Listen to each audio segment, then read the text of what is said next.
인문학으로 직장인의 고민과 궁금증을 해결해 드립니다. 인문학이 여러분의 출근길을 가볍게 만들어 드립니다. 직장인을 위한 출근길 인문학. 제89화 살면서 고난을 만났을 때. 안녕하세요. 어쩌다 철학자 이호건입니다. 안녕하세요. 어설픈 자유인 장춘수입니다. 안녕하세요. 인천작두 강동구입니다. 네, 네, 반갑습니다. 반갑습니다. 잘 지내셨죠? 네. 요즘 이제 여름은 완전히 지나간 것 같아요, 그죠?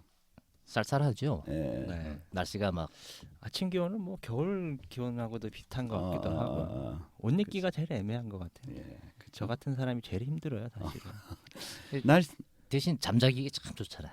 네. 그렇죠. 예. 이러다가 지하철 타면 땀 펄펄 흘리고 저는 그러다가 이제 금방 겨울 와요, 또 그죠? 그렇죠. 이 날씨가 더울 때는 뭐 잘 사는 사람이나 못 사는 사람이나 별 차이가 없는데 이제 추워지면 그죠? 없는 사람들은 이런 걸 하죠. 월동 준비 이런 걸 좀 해야 되는데 두 분은 월동 준비 좀 하셨습니까? 연탄 사러 가야죠. 아, 그러네요. 옛날에는 그런 막 준비하는 모습들이 있었는데 그죠? 연탄 그쵸. 채워놓고 뭐 김장 그쵸. 막 100포기씩 하고 뭐 이런. 그러니까 옛날에 월동 준비란 겨울을 날 연탄과 그죠? 겨울에 먹을 식량 중에 그 김치만 담궈 놓으면 예. 이제 월동 준비가 됐죠. 쌀만 좀 쌓아놓고 뭐 이러면 그죠? 이제 버티는 거죠. 예. 근데 요즘은 월동 준비란 말이 쓰지도 않기도 했지만 옛날보다는 사는 거에 준비해야 될 게 더 많은 것 같아요. 그렇지 않나요? 그죠? 예. 뭐 그래서 꼭 이것과 관련된 주제인지는 모르겠지만 우리 이제 89화 주제가 살면서 고난을 만났을 때입니다. 월동 준비가 안 되면 고난이죠.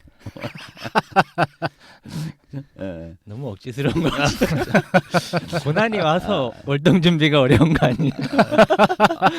뭐 그렇게 볼 수도 있죠. 그러니까 월동 준비 되지 못한과 고난은 상관관계가 굉장히 높은 거고 이제 선우는 어느 쪽으로 해도 뭐 예. 대답은 거의 근데 겨울에 말은 좀 되죠. 더 고통스럽게 느껴지는 것 같긴 해요. 그죠? 예. 그래서 어쨌든 꼭 그 뭐 그런 월동 준비와 관련된 고난뿐만 아니라 이제 살다 보면 이렇게 고난을 만날 때가 있는데 두 분은 살면서 자기 인생에서 가장 기억나는 고난과 관련된 사건이 있다면 어떤 게 있을까요? 고달픈 거죠. 그러니까 이건 뭐 사석에서나 술 한잔 먹고 할 얘기인데 IMF 지나면서 제가 또 고난을 고난의 행군을 그렇죠?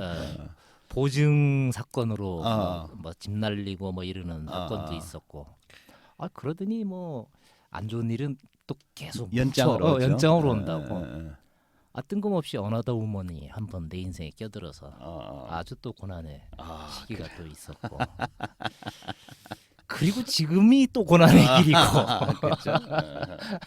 그러네요, 그죠? 주기적으로 10년 주기설 비슷하게 고난이 찾아오고, 그죠? 그러네. 그래서 그런 예를 들면 그 뭐 많은 사람이 경험하는 건 아니지만 보증을 잘못 써서 집을 날리고 이걸 너무 아픈 기억을 떠올려서 죄송스러운데 그때 기분이 어땠어요? 그런 일을 딱 당했을 때 믿는 사람 보증 썼을 거 아니에요? 그렇죠. 그죠? 네. 그랬을 때 어땠어요? 기분? 사실은 뭐 기분이 속상하다 어쩌다를 둘째치고 경황이 없으니까 순간 패닉 그리고 그렇죠. 야, 뭐 이걸 어찌해야 되지? 그러면서 이제 실타래를 하나씩 풀어나가는 것 자체에 막 이제 헷갈림이 오고 그러니까 뭐 엉망진창 뒤죽박죽 그렇죠. 그러면서 어찌 하다 보니까 또 지나가고 뭐 그러네요. 이렇게 되돌아보니까 그런 거지 예. 그 당시엔 경황이 없었다. 그러네요, 이 그죠? 정도가. 그 보증 잘못 써서 집을 날릴 정도면 진짜 경황이 없겠네요, 네. 그죠? 예, 그렇고 자유인님은 살면서 기억나는 고난. 저는 사실 작두님에 비하면 세 발의 피 정도밖에 안 될 것 같아요. 아니 그렇지 않아요. 처음에 너무 센걸 아니요. 사람마다 느끼는 그렇죠. 주관적 감정의 차이가 있으니까. 저도 뭐 한 10년 전쯤에 10년 전쯤에 굉장히 경제적으로 힘들었는데 근데 그게 그 경제적인 힘듦을 음. 뭔가 이렇게 극복할 수 있는 방안이 딱히 저한테 없는 상황. 그래서 이제 있는 것들을 처분하는 아. 절차에 돌아갔었던. 아. 그래서 뭐 이래저래 뭐 반지나 뭐 이런 어. 것들까지도 팔아야 되는 상황까지도 한번 갔었을 그렇죠. 때 그 파는 것 자체는 사실 미련 없이 할 수 있었는데 그거를 뭔가 해결할 수 있는 수단 자체가 별로 없다라는 게 좀 막막하게 느껴지고 그래 집에 그렇더라고요. 반지라도 있으니 다행이죠. 그죠? 그렇죠. 이 그 경제적 고난 이런 것들은 다 누구나 한 번씩 겪게 네. 되는 건데 말씀하신 대로 비슷한 것 같아요. 어떤 사람은 뭐 보증을 잘못 써서 수억을 날려도 고통스러운데 예를 들면 직장을 다니는데 회사가 어려워져서 월급이 한 달 안 나오잖아요. 요것도 사실 그 당사자가 느끼는 데미지는 적진 않죠. 아유 엄청난 거죠. 그죠? 갑자기 심적 갈등이 사람들이 그 압박감을 엄청 느끼다 보니까 이게 굉장히 힘든 거죠. 그렇죠. 저도 젊었을 때 부동산 투자 문제가 잠시 꼬여가지고 갑자기 이제 그 새들어 사는 사람을 내보내는데 전세금을 몇 천만 원을 이렇게 물어줘야 되는 일이 생긴 거야. 와, 그때 그러니까 그 물려주는 돈이 내 연봉 정도 되는 돈이었어. 그러니까 갑자기 그 돈이 어디 있어? 그러니까 그동안 미래에 대한 계획을 갖고 뭐 이렇게 적금을 넣거나 보험을 들거나 했던 걸 깡그리 깨고 또 빚을 내서 이렇게 내어주고 나니까 그동안 좀 약간 준비 계획을 가지고 준비하던 게 한 방에 그냥 그 다 흩어져 맞아요. 버리더라고요. 네. 그러니까 그런 일들이 생기죠. 근데 저는 이제 막 그런 경제적인 어려움과 함께 아까 말씀하신 것처럼 관계적인 이런 이걸 어떻게 해결해야 되지라고 할 만한 그런 것들까지도 계속 이렇게 연계도 되고 이래가지고 꼬이죠. 네. 꼬이죠. 사실은 그것 때문에 경제적 고난이 같이 오기도 했었던 것 같기도 하고. 그죠? 지금 특히 돌아보면 어. 어떻게 그걸 지금까지 살아왔나 이런 생각도 들기도 하는데 혹시 이혼은 안 했죠 아직? 그때 할 뻔했죠. 그때 할 뻔했어요. 예. 그죠? 예. 이게 제가 열심히 지금도 아내를 받들어 모시는 게 작두 타는 인생이 자꾸 이렇게 많다 보니까 정말 받들어 모셔야 돼. 그러니까요. 그죠? 사실 무릎 꿇고 비는 거 외에는 근데 세월이 지나면 그죠? 제가 항상 얘기하잖아요. 꿇었던 무릎은 펴지고 흐르던 눈물은 말라.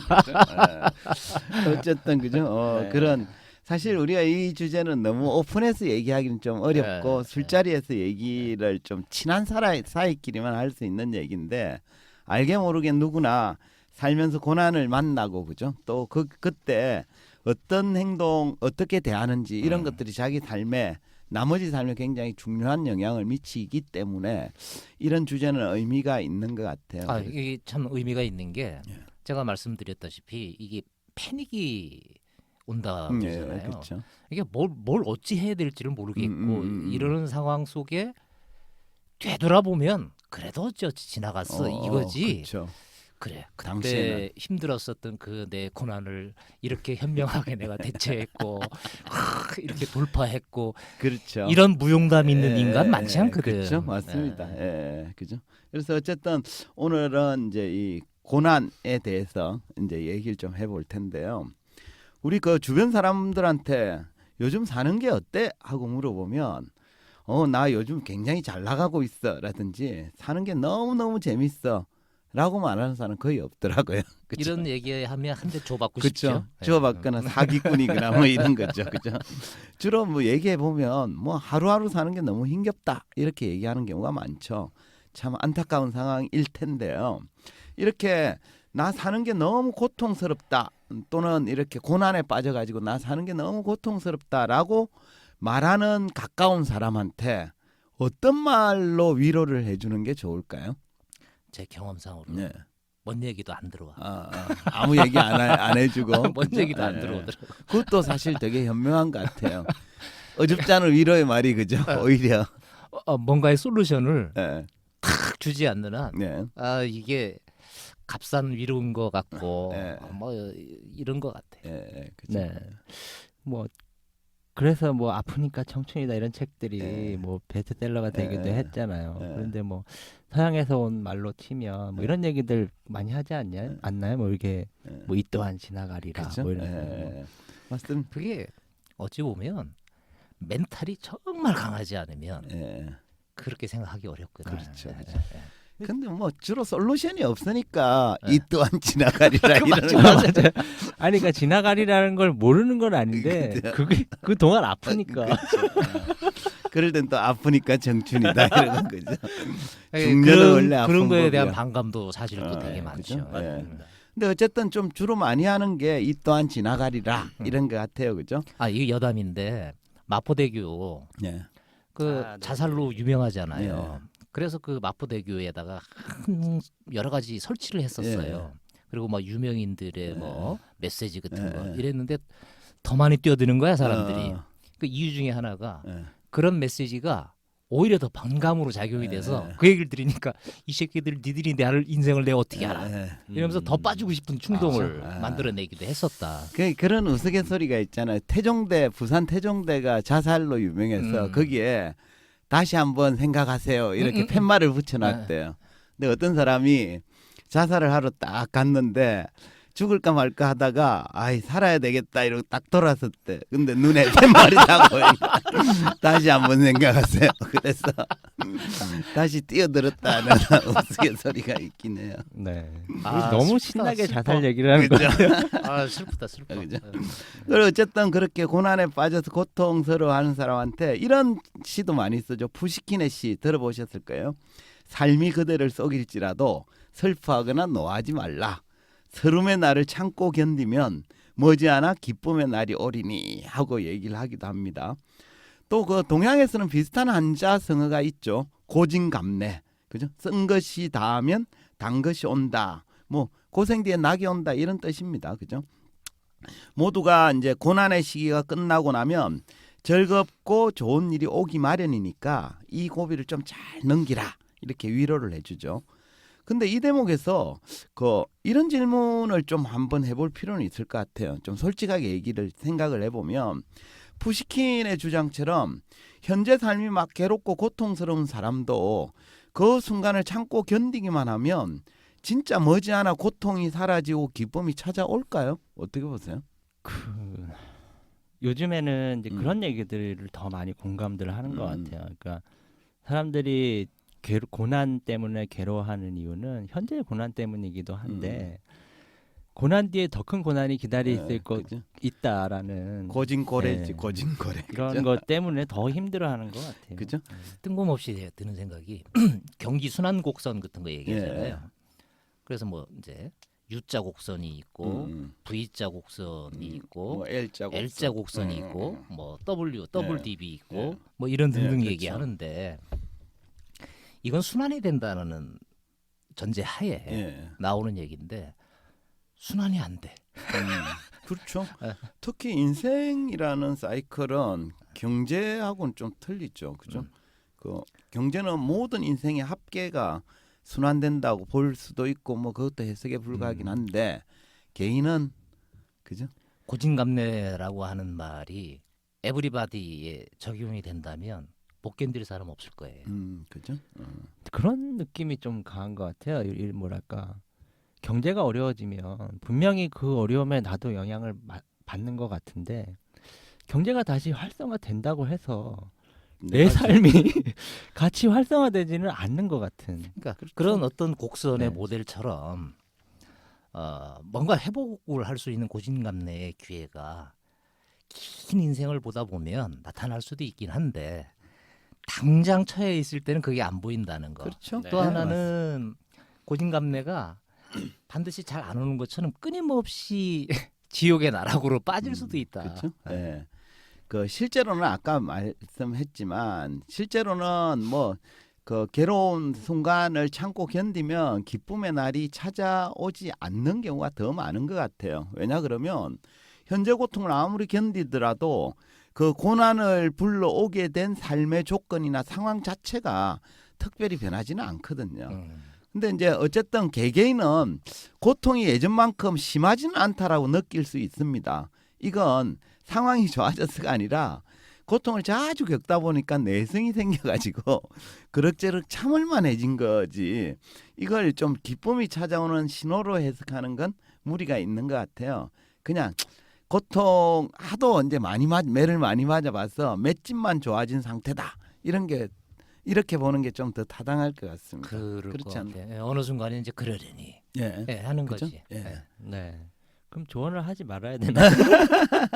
저는 삶이 그대를 속일지라도 슬퍼하거나 노하지 말라. 서름의 날을 참고 견디면 머지않아 기쁨의 날이 오리니 라는 푸시킨 시보다는 이런 시를 좀 들려주고 싶어요. 도종환 시인이 이랬죠. 흔들리지 않고 피는 꽃은 어디 있으랴. 젖지 않고 가는 삶은 어디 있으랴. 제가 이렇게 얘기하면 둘 다 좀 비슷하다라고 생각하는 분이 있을지 모르겠습니다. 근데 두 사람의 주장은 굉장히 달라요. 푸시킨은 힘겨운 삶을 견뎌내라라고 주장을 하고 있고 도종환 선생은 힘겨운 삶을 긍정하라라고 주장하고 있습니다. 그러니까 전자가 체념이라면 후자는 긍정인 거죠. 둘이 구분이 좀 되시나요? 애매하긴 한데 네. 직관적으로 느껴지는 건 좀 있긴 한데 네. 이게 설명이 좀 필요할 아, 수도 알겠습니다. 있겠습니다. 예. 그 설명을 좀 더 드려보면 체념은 희망을 버리고 단념해버린 상태를 말합니다. 그러니까 힘겨운 삶 앞에 좌절해서 이제 어쩔 도리가 없다라고 생각해서 나머지 그 어떤 희망도 갖지 않는 걸 말합니다. 반면에 긍정은 체면과는 좀 다르죠. 긍정은 현재 상태는 옳다 또는 뭐 꼭 옳지는 않더라도 이런 건 있을 수 있고 당연하다라고 인정하는 태도를 말합니다. 따라서 삶을 긍정하는 사람은 일단 살면서 삶이 힘겨워지는 거 또는 고난이나 고통이 찾아오는 건 당연한 일이라고 생각을 해요.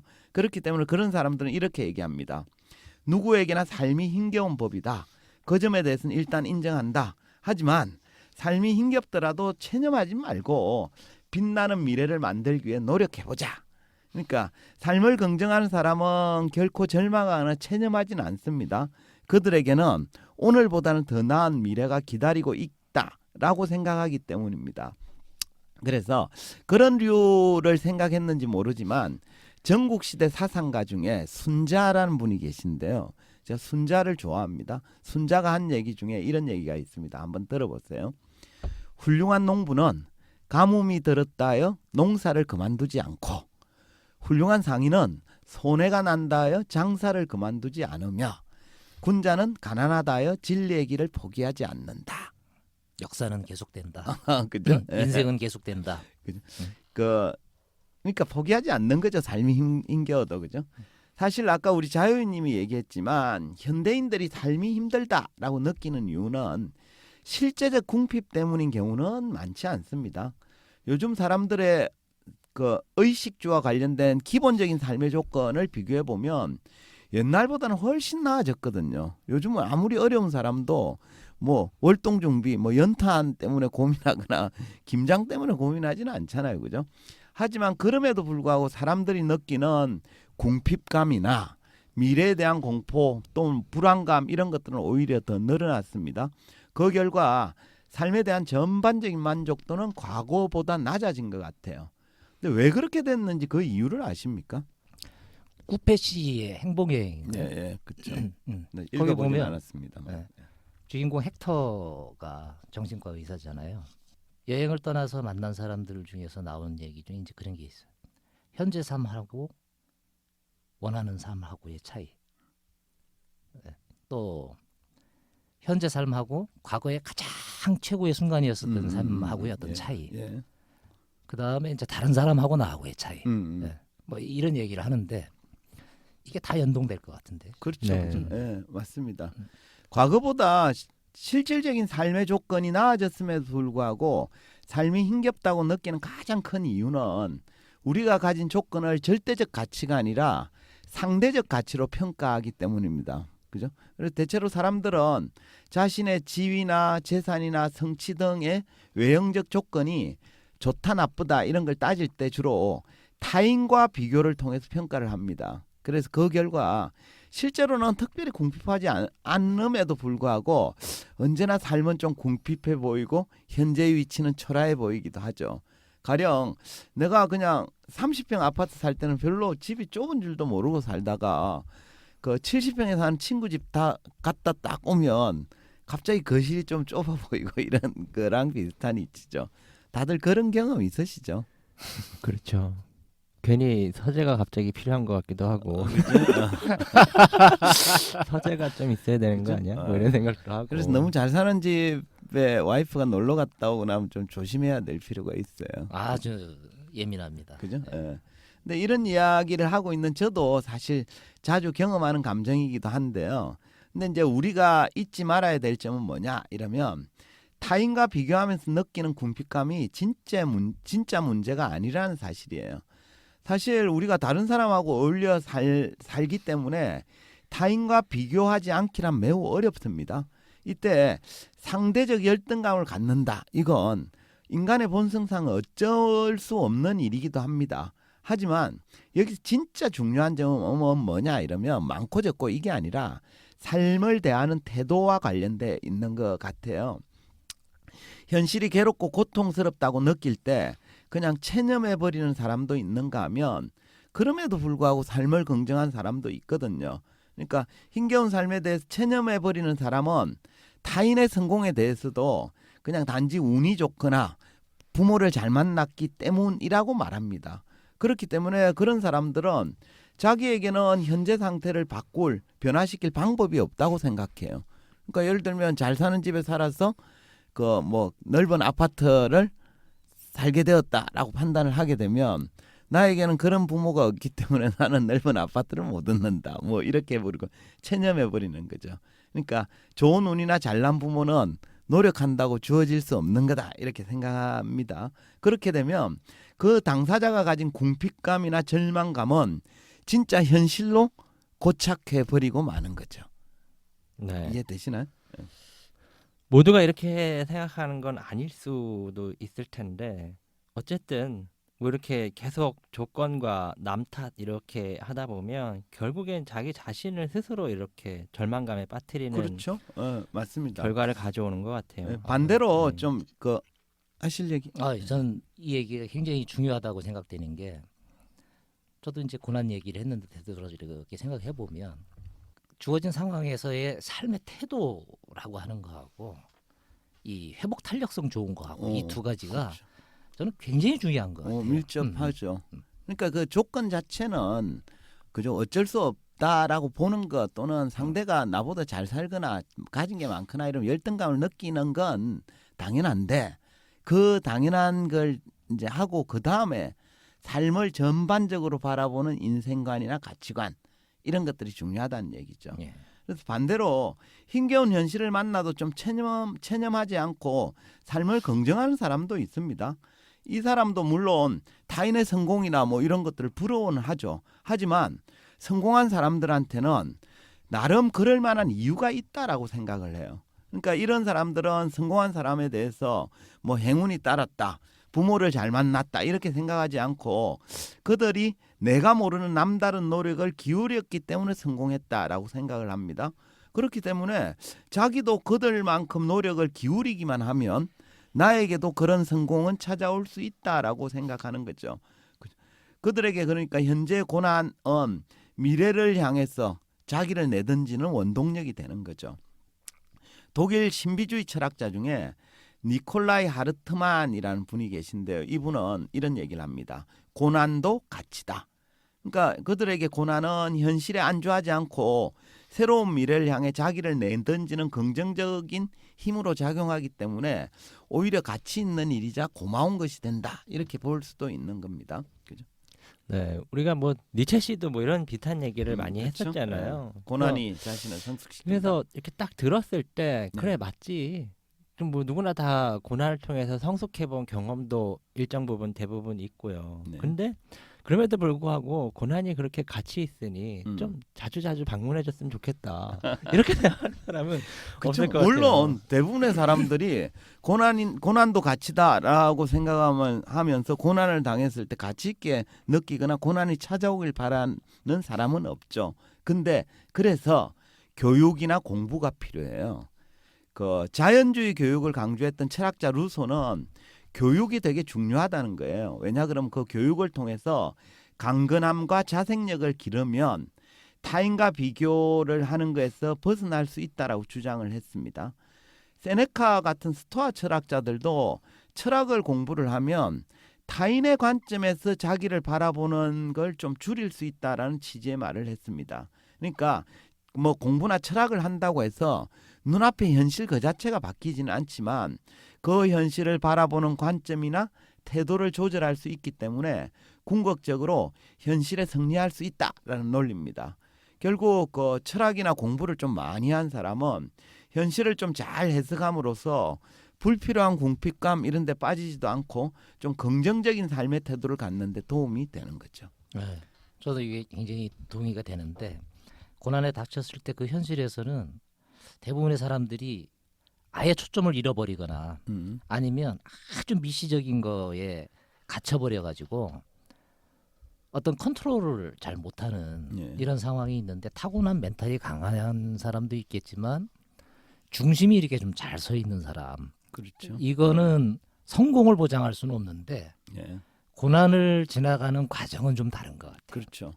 그래서 그런 것들을 중심에 담을 수 있는 공부 또는 인문학 이런 것들은 참 중요하다. 예, 이런 그렇죠. 생각이 점점 더 많이 들어 같아요. 그 오늘 이제 고난이라는 주제를 얘기를 했는데 살면서 이제 고난이나 고통을 만나면 체념을 할 수도 있고 긍정을 할 수도 있죠, 그죠? 근데 이제 우리가 잊지 말아야 될 건 힘겨운 현실을 벗어나는 길은 언제나 자기 자신한테 달려 있다는 사실이에요. 그 이런 비유를 할 수 있을 것 같아요. 밖으로 나가는 문의 손잡이는 언제나 안쪽에 달려 있습니다, 그죠? 그래서 삶이 힘겹다고 느껴지더라도 현실을 좀 있는 그대로 긍정하고 그 현실 속에서 좀 해답을 구하는 사람만이 빛나는 미래의 문을 열 수 있다. 이런 것들 좀 가슴에 새겼으면 좋겠고요. 이런 걸 하려면 평소에 이렇게 공부 뭐 이런 것들에 좀 신경을 써야 된다. 이런 말씀을 드리고 싶네요. 예. 처해 있는 상황이 똑같아도 사람들이 취하는 태도는 다 여러 가지 방향으로 다를 수 있듯이 어떻게 이걸 그러니까 상황은 못 바꿔 그렇죠. 대신 그 속에서 어떻게 조금 더 긍정적으로 전환시키느냐 네. 이게 이제 승리의 관건 아니냐. 그렇죠. 근데 이게 사회적 성공하고는 거리가 멀어요. 예, 네, 그렇죠. 그렇긴 하지만 예. 네. 아까 우리 작가님께서 뭐 회복 탄력성 이런 얘기도 또 하셨던 것 같은데 이게 이제 사람들한테 굉장히 또 많이 회자가 됐었던 단어 중에 네, 하나잖아요. 그렇죠. 그만큼 사람들이 스스로도 그런 회복 탄력성을 잘 갖기를 원하는데 그게 잘 안 되니까 그 방법을 찾는 과정에 있지 않을까라는 생각이 드는데 삶에서뿐만 아니라 우리가 이제 사회생활하고 이제 사회 전반에 이렇게 막 경쟁이 심해지면서 그 삶 자체뿐만 아니라 뭔가 주변 상황 때문에 이렇게 고난을 경험한다라고 느껴지는 경우가 굉장히 많은 것 같아요. 어쨌든 그렇죠. 그걸 상황이 왔을 때 우리가 어떻게 바라볼 거냐, 그 뒤에 나는 어떻게 할 것이냐에 대해서 좀 생각해 볼 수 있는 좋은 시간이었던 것 같습니다. 그렇죠. 네. 회복 탄력성도 사실은 저절로 생긴다라고 볼 수도 있지만 그러니까 태어나면서부터 갖는 본성이라고 볼 수도 있지만 사후적으로 길러지는 거고 그건 그 세계관이나 인생관을 어떻게 바라보느냐와 관련된 기본적인 삶의 태도와 관련이 있지 않을까 싶네요. 좋습니다. 그럼 마무리하죠. 뭐 한 줄 평 부탁드리겠습니다. 작두님. 자유님 한번 하시죠. 아, 네. 뒤에 좋은 생글 하나 제대로 준비했나 본데. 아니, 생각 좀 해보게. 아, 네. 근데 보통 이제 고난이 찾아왔을 때 사람들 저도 그렇고 이렇게 가장 먼저 떠오르는 거는 그런 것 같아요. 왜 나에게 이런 일이 어떻게 나한테 이런 일이 생길 수 있지?라고 하는데 그 제가 가끔 이제 그럴 때 떠오르는 단어가 하나 있는데 이게 불어로 되게 유명한 얘기인데 세라비라고 이것이 인생이다라는 네. 거죠. 영어로 하면 This is the life 이런 건데 그러니까 이거는 뭐 그런 고난 자체를 긍정한다기보다는 인정하는 정도. 그러니까 지금 너무 힘들어도 그게 인생이야라고 생각하고 거기서 출발할 수 있다라고 생각이 들어요. 그래서 그것이 인생이다가 세라비. 네. 좋습니다. 세라비인 거죠. 그래서 가끔 카페 예. 그 간판 중에 그렇게 돼 있는 게 많이 있는데 그 단어 하나를 이렇게 떠올릴 때가 있거든요. 그래 이거 인생이야. 이것도 인생이야라는 거죠. 그렇습니다. 좋습니다. 세라비. 고난을 내가 자처해서 할 필요는 없지만 1000m 산을 넘어본 사람은 100m 높이의 동산은 쉽게 아무것도 넘어가듯이 아니죠. 예. 1000m를 넘어갔었던 그 고난이 결코 낭비가 아니라 자산이 될 수도 있다라는 이 생각을 좀 가졌으면 좋겠다는 생각입니다. 네. 좋습니다. 예. 오늘은 살면서 고난을 만났을 때라는 주제로 이야기했습니다. 살면서 누구나 고난을 만날 때가 있는데 이때 그 고난에 대해서 좀 체념할 수도 있고 또 그럼에도 불구하고 삶을 긍정할 수도 있습니다. 더 나아가 뭐 하르트만의 주장처럼 고난도 가치다라면서 그저 고난에 처한 현실에 안주하지 않고 새로운 미래를 향해 나아가는 긍정적 에너지로 승화시킬 수도 있습니다. 근데 이제 그 고난을 만났을 때 이렇게 긍정적 에너지로 그 바꾸기 위해서는 저절로 되는 게 아니라 평소에 교육이나 공부를 통해서 좀 강건함과 자생력을 기를 필요도 있습니다. 그 평소에 이제 철학이나 공부 뭐 이런 걸 통해서 고난에 처한 현실을 잘 해석함으로써 불필요한 궁핍감에 빠지지도 않고 또 긍정적인 삶의 태도를 가질 수 있기 때문입니다. 중요한 건 고난에 처하느냐 안 처하느냐 뭐 이런 것들이 중요한 게 아니라 고난에 처했을 때 그 고난을 벗어나는 길은 언제나 자기 자신에 달려 있다라는 사실을 깨닫는 것 같아요. 그 고난을 뚫고 밖으로 나가는 문의 손잡이는 언제나 안쪽에 달려 있다라는 사실을 좀 명심하면 어떨까라는 말씀을 드리고 싶습니다. 이것으로 직장인을 위한 출근길 인문학 제89화를 마치도록 하겠습니다. 저희는 다음 시간에 다시 찾아뵙도록 하겠습니다. 네, 감사합니다. 힘들어도 힘내십시다. 파이팅 하겠습니다. 감사합니다. 감사합니다. Don't